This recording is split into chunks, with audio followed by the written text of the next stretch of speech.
Hello folks, this is Solo speaking. You're listening to a preview video for Game 5 of Civ4 AI Survivor Season number 7. Let's go ahead, boot up the save game file, and take a quick look at what we're going to have for this particular week.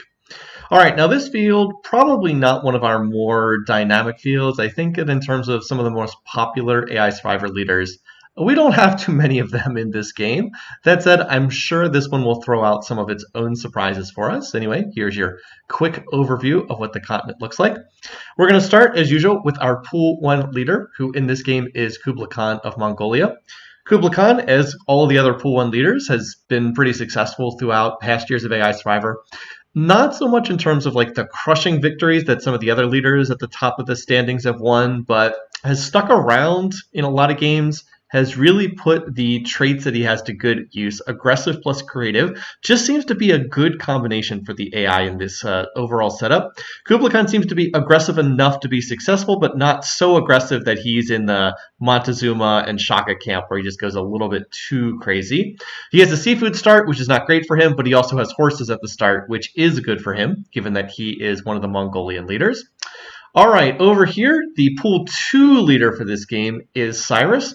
Cyrus, charismatic imperialistic, one of the two leaders for Persia. He just barely stuck into the Pool 2 leader group after making it to the championship game in the previous season. He had been a seeded leader in Pool 2 back a couple of years ago, then dropped out, and now made it back again. I think opinions are somewhat split on in terms of how good Cyrus is. He's had some seasons where he's done well. As I said, he's made the championship game not once but twice.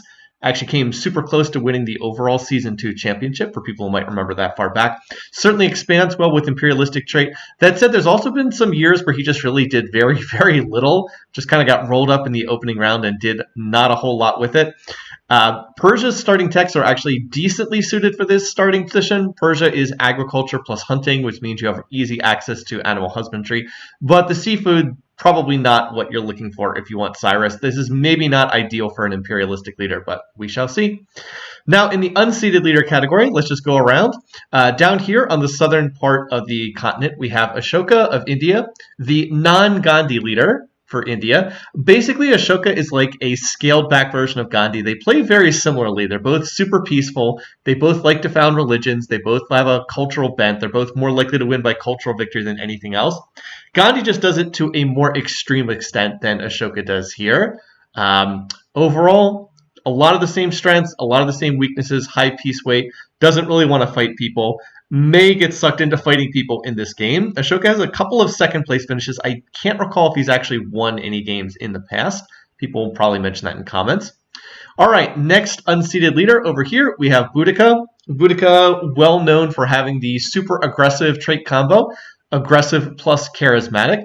She actually doesn't, she does declare war an awful lot, but I believe she does not declare war at pleased relations, which is not what you would expect for a leader with her trait combination. So she's definitely one of the most militaristic leaders in Civ4. Her big weakness is economy. She does a very poor job of building an economy, but if she actually can get out and get rolling, well, her units are going to be super well promoted. And she's done decently well in past seasons. She's done about as well as Ashoka. They both have been moderately successful in the past, but not quite enough to be seeded themselves. All right, now the remaining leaders in this game. Over here, we have Churchill of England. Churchill not having particularly good traits for AI Survivor. Charismatic, protective. You could do better. You can definitely do better. And prior to last season, he had basically done nothing in any season of AI Survivor. But in Season 6, he made it all the way to the championship game, and he actually almost won the championship, crazily enough, which would have been a horrible result, specifically because the alternate history showed that that was a wildly improbable sequence. When we ran the alternate histories for Season 6, Churchill actually got very lucky, so he outperformed his fundamentals, if that makes any sense, by a pretty wide margin. I don't think he's one of the better leaders in this competition, but he had a kind of a fluky, successful season in Season 6, so we'll see if he can do that going forward.